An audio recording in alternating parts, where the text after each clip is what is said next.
लगातार कह रही थी कि हम ही सही है इस पूरे मामले पर। एक तो मैं बिल्कुल ही सरप्राइज नहीं हूं जिस तरीके से जिस डायरेक्शन में स्पीकर का डिसीजन जा रहा है। दूसरा, बचपन से हमने ये कहावत सुनी थी, वही होता है जो मंजूर खुदा होता है। रिपब्लिक है देश के, फिर कहा गया वही होता है जो मंजूर कॉन्स्टिट्यूशन होता है। 2014 के बाद से एक नई परंपरा शुरू हुई है, वही होता है जो मंजूर अमित शाह और नरेंद्र मोदी होता है। और वही हम एक्शन में देख रहे हैं महाराष्ट्र में, जिस तरीके से निर्णय लिए जा रहे हैं। मेरा एक मूल सवाल है, 2018 का अगर constitution, amended constitution election commission के पास नहीं था, जो भी हमें स्पीकर के माध्यम से पता चल रहा है, तो उसके आधार पर हर जो संवाद होता था इलेक्शन कमीशन का, हमारे पार्टी लीडरशिप उद्धव बाला साहेब ठाकरे जी के पास क्यों जाता था? अगर आपके पास रिकॉर्ड नहीं था, जो सारे एबी फॉर्म्स जिसपे ये सारे गद्दार 40 लोग लड़े हैं, वो एबी फॉर्म्स पार्टी पक्ष प्रमुख ने साइन किए थे, वो कैसे मान्य हो गए?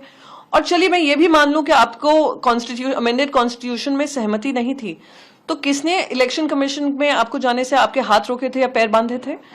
आपको 2022 में याद आता है कि आपका संविधान क्या होता है? ये कुछ नहीं है, ये मौका परस्ती है, अनफॉर्चुनेट कॉम्प्रोमाइज ऑफ एथिक्स है। जिस चीज को सुप्रीम कोर्ट ने इलीगल और अनकॉन्स्टिट्यूशनल बोला था, उसको वैध करने का काम हो रहा है, ये दुर्भाग्यपूर्ण है। वो आगे ये भी कह रहे थे कि यूबीटी गुट के पास कोई रिकॉर्ड नहीं है, कोई आपके पास कोई मटेरियल भी नहीं है। वही मैं कह रही हूँ, वो ये कह रहे हैं 2018 का कॉन्स्टिट्यूशन का रिकॉर्ड उनके पास नहीं है, अमेंडेड कॉन्स्टिट्यूशन का। तो मेरे इलेक्शन कमीशन से एक ही सवाल है, आप इंट्रा पार्टी डेमोक्रेसी की बात कर रहे हैं, आप भारतीय जनता पार्टी से पूछे, इंट्रा पार्टी डेमोक्रेसी तो दूर की बात है, इंटर अलायंस डेमोक्रेसी है कि नहीं उनके पास? दूसरी बात, आप कह रहे हैं आपके पास रिकॉर्ड नहीं था। रिकॉर्ड नहीं था तो आपने सारे एबी फॉर्म्स को मान्यता किस आधार पर दी? अगर इंट्रा पार्टी डेमोक्रेसी नहीं थी और लोगों को कुछ लोगों को जो अब गद्दारी के उस पर उतर आए हैं, उन गद्दारों ने इलेक्शन कमीशन पे जाकर क्यों नहीं कंप्लेंट दायर की?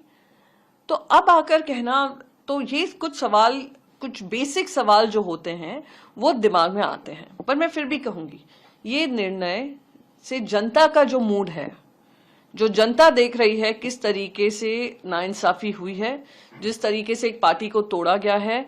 आप मान लो ये हो गया है कि आपके घर में चोरी होती है, आप पुलिस स्टेशन जाकर कहते हैं मेरे घर में चोरी हुई है, आप उनको ये बोल देते हैं, पुलिस ये कह देती है कि ये चोरी जो हुई है, जो चोरी का सामान है, वो चोरों को बिलोंग करता है, जो ओरिजिनल ओनर है उसको नहीं।